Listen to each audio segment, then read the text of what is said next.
दोस्तों, हम हर हफ्ते बड़ी मेहनत से आपके लिए एक दिल दहला देने वाली एनिमेटेड हॉरर स्टोरी बनाते हैं। तो अगर आप हमारी यानी खूनी मंडे चैनल की कहानियां एंजॉय कर रहे हैं तो हमारे चैनल को सब्सक्राइब कीजिए और हमारी लेटेस्ट वीडियोस की नोटिफिकेशन के लिए बेल आइकन दबाना मत भूलना।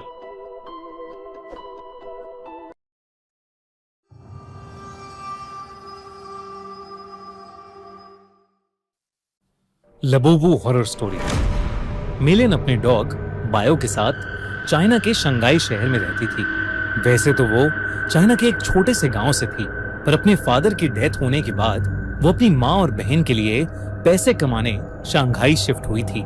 मिलेन की पर्सनालिटी बहुत ही स्वीट सी थी और वो एक टॉय शॉप में काम करती थी। उसे टॉयज बहुत पसंद थे, लेकिन उन टॉयज में से उसे सबसे ज्यादा पसंद थी डॉल्स। क्योंकि वो एक टॉय शॉप में काम करती थी तो वो डिस्काउंटेड रेट्स पर अपनी मनपसंद डॉल्स ले लेती थी। उसके घर में अलग अलग देशों से आई हुई यूनिक डॉल्स थी। एक दिन उसकी शॉप में एक लिमिटेड एडिशन लबूबू डॉल का कलेक्शन आया, जहां सारी डॉल्स आते ही बिक गईं। एक डॉल मेलिन ने पहले से ही अपने लिए अलग रख ली थी। उस लबूबू डॉल का कलर गोल्डन था, एक ऐसा शेड जो बाकी लबूबू डॉल से अलग था। वो डॉल बहुत ही सुंदर थी और उस लबूबू जितनी क्यूट स्माइल मेलिन ने पहले कभी नहीं देखी थी। मेलिन उस लबूबू डॉल को अपने घर ले गई। वो उस दिन बहुत खुश थी और बस उस लबूबू डॉल को निहारती जा रही थी। उस डॉल की प्यारी सी नीली आंखें, गोल्डन कलर का सुंदर सा फर, लंबे लंबे कान और प्यारी सी बड़े बड़े दांतों वाली स्माइल। मेलिन ने उस लबूबू को जोर से गले लगाया, उसकी ढेर सारी फोटोज खींची और अपने डॉग बाओ को उसकी डॉल फैमिली के नए मेंबर से इंट्रोड्यूस कराया। पर जहां बाओ सारी डॉल्स को देखकर खुशी से अपनी पूंछ हिलाता हुआ पूरे कमरे में इधर उधर भागता था, वहीं वो उस लबूबू डॉल को देखकर बहुत जोरों से भौंकने लगा, गुर्राने लगा। मेलिन को ये बात थोड़ी अजीब लगी, पर उसने सोचा कि बाओ शायद डर रहा होगा, तो उसने डॉल को अपनी शेल्फ पर रखा और सोने चली गई। मेलिन का डॉग बाओ, जो हमेशा उसके पास सोता था, उस डॉल को घूरता रहा और कमरे से बाहर भाग गया। अगली सुबह ऑफिस जाने से पहले बाओ लबूबू को देखकर जोर से भौंक रहा था। जैसे ही मेलिन घर से निकलने वाली थी, बाओ ने उसकी जीन्स पकड़ ली और उसे खींचकर उसके शेल्फ के पास ले जाने लगा। मेलिन ने बाओ को डांटा, लेकिन वो सुन ही नहीं रहा था। मेलिन ने गुस्से में बाओ को बाथरूम में बंद कर दिया और शॉप के लिए निकल गई। उस दिन उसका अपने टॉय स्टोर में सबसे खराब दिन गुजरा। हमेशा सबसे प्यार से बात करने वाली मेलिन अपने कस्टमर से लड़ पड़ी और उसे पता नहीं उस पर इतना गुस्सा आ गया कि वो उसके ऊपर चिल्ला दी। उसके बॉस ने उसी वक्त मेलिन को बहुत डांटा और उसे काम से निकाल दिया। मेलिन को कुछ समझ नहीं आया कि उसे अचानक इतना गुस्सा कैसे आ गया। वो रोते रोते वापस घर गई। उसने अपने बाथरूम का दरवाजा खोला। This is a true story. One night, 17 kids walked outside and they never came back. Matthew, where are you? A lot of people die in this story in a lot of really weird ways. This is where the story really starts. और तभी बाओ जोर से भौंकने लगा, लेकिन रोती हुई मेलिन का चेहरा देखकर वो शांत हो गया और उसकी भी आंखों में आंसू आ गए। मेलिन उस रात जल्दी सो गई थी। सोते हुए उसे किसी की हंसी सुनाई दी, एक अजीब सी हंसी जो उसने कभी नहीं सुनी थी। तभी उसने देखा कि उसके कमरे के कोने में कोई खड़ा हुआ उसे घूर रहा है।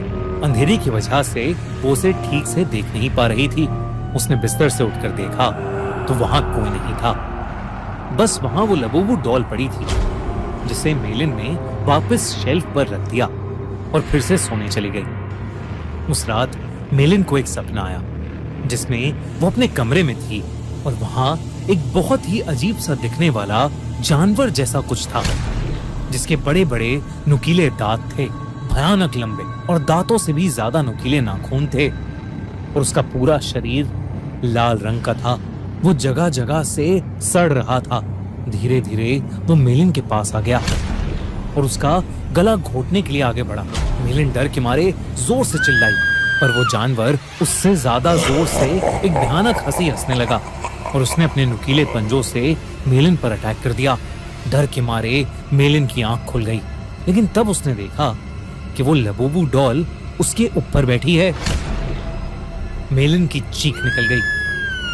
उसकी चीख सुनकर उसका कुत्ता बाओ भागता हुआ कमरे में आ गया। मेलिन को समझ नहीं आया कि वो लबूबू डॉल जिसे उसने सोते हुए शेल्फ पर रखा था, वो उसके बेड पर कहां से आ गई। उसने ध्यान से उस डॉल को देखा तो वो डॉल अब पहले से ज्यादा हंस रही थी।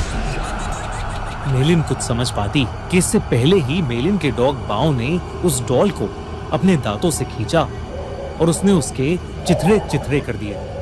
मेलिन पसीने से भीगी हुई थी और उसका सर दर्द से फट रहा था, इसलिए उसने बाओ को कुछ नहीं कहा।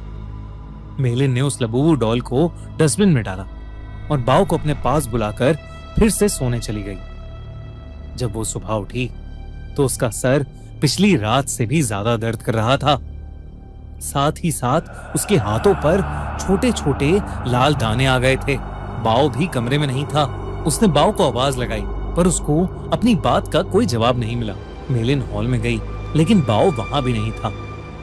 वो पूरा घर ढूंढने लगी, लेकिन वो कहीं नहीं मिल रहा था।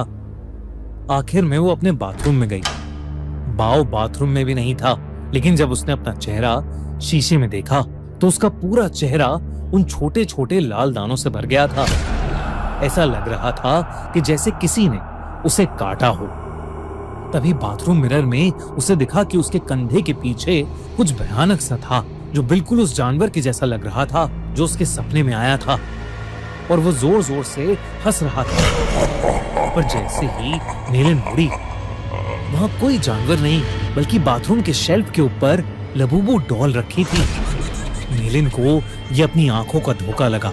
उस लबूबू डॉल को तो उसके कुत्ते बाओ ने तहस नहस कर दिया था, तो अब वो डॉल वहां कैसे आ सकती थी। बल्कि अब उस डॉल के चेहरे की स्माइल एक प्यारी सी स्माइल से बदलकर एक बहुत भयानक हंसी में बदल चुकी थी। मेलिन अब घबरा गई थी और वो बाओ को आवाज देती हुई घर के बाहर चली गई, लेकिन वो आसपास कहीं नहीं मिल रहा था। जब वो वापस घर में घुसी तो उसके होश उड़ गए। वो लबूबू डॉल अब किचन के सिंक के पास पहुंच गई थी। उस डॉल के हाथ और दांत लाल पड़े थे। जब मेलिन ने सिंक के नीचे देखा तो उसके रोंगटे खड़े हो गए। वहां उसके डॉग बाओ की बॉडी पड़ी थी और उसमें से खून बह रहा था। ऐसा लग रहा था कि जैसे उसको किसी ने बुरी तरह नोच खाया है। बाओ मर चुका था और ये देखकर मेलिन की हालत खराब हो रही थी। उसे समझ आ गया था कि लबूबू डॉल कोई आम डॉल नहीं है। उसने इंटरनेट पर लबूबू डॉल से जुड़ी इंफॉर्मेशन सर्च करनी शुरू कर दी। इंटरनेट पर उसने न्यूज पढ़ी तो कई लोगों को उनकी लबूबू डॉल्स हॉन्ट कर रही थी। पूरी दुनिया भर में लबूबू डॉल्स के हॉन्टेड होने के ऐसे कई केसेस सामने आ चुके थे। लबूबू डॉल लोगों को बाइट कर रही थी और उनके साथ बुरी बुरी चीजें घट रही थीं, जैसे उनकी जॉब चले जाना, उनका बीमार हो जाना या उनके किसी करीबी की मौत।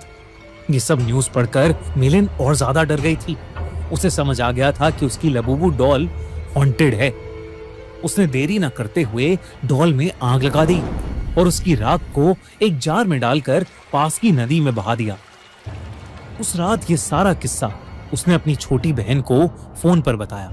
मेलिन को लगा कि शायद अब उस लबूबू डॉल से उसे छुटकारा मिल गया है, लेकिन अगली सुबह मेलिन के घर से उसकी डेड बॉडी मिली और उसकी बॉडी के पास वही लबूबू डॉल पड़ी थी, जिसे उसकी टॉय स्टोर में काम करने वाली एक फ्रेंड अपने साथ ले गई। आजकल कुछ लोग इंटरनेट पर यह भी कह रहे हैं कि लबूबू डॉल एक बहुत ही खतरनाक और एक इविल डीमन पज़ुज़ू का दूसरा रूप है। कई कंट्रीज में इन्हीं इंसिडेंट्स के चलते लबूबू को बैन कर दिया गया है, तो कई जगह लबूबू पर प्रीस्ट ने एग्जॉर्सिज्म भी किए हैं। दोस्तों, आपको क्या लगता है, क्या लबूबू डॉल सच में कर्स्ड है? क्या उसमें सच में एक डीमन है या ये सब बस एक अफवाह है? हमें कमेंट्स में जरूर बताइए। दोस्तों, पिछले साल हमने इंडिया का सबसे बड़ा हॉरर फेस्टिवल किया, हॉरर कॉन, और आपने हमें उसके लिए खूब सारा प्यार दिया, आप सपोर्ट किया, आप वहां आए, अपने फेवरेट हॉरर क्रिएटर्स से मिले, खूब सारी मस्ती करी, खूब सारे हॉरर गेम्स खेले, खूब सारे हॉरर विलन से मिले, हैलोवीन हम लोगों ने सबने साथ में मनाया। इस साल हम फिर से आपके लिए लेकर आए हैं हॉरर कॉन, जो कि होने वाला है पिछले साल से और भी बहुत ज्यादा बड़ा, क्योंकि इस साल हम पूरे 2 दिन तक हॉरर को सेलिब्रेट करेंगे। आपके फेवरेट हॉरर स्टोरी टेलर्स आएंगे, हम एक हॉरर की पार्टी करेंगे जहां हम नाचेंगे, गाएंगे, मस्ती करेंगे और खूब सारे मजे करेंगे। तो आओ हॉरर कॉन में 25 अक्टूबर और 26 अक्टूबर को हो रहा है NSIC ओखला, दिल्ली में। और दोस्तों, हॉरर कॉन के अपडेट्स के लिए हॉरर कॉन इंडिया का इंस्टाग्राम हैंडल अभी फॉलो कर लो, link in the pin comment. और अगर आपको हमारी कहानी पसंद आई तो सब्सक्राइब करिए खूनी मंडे को।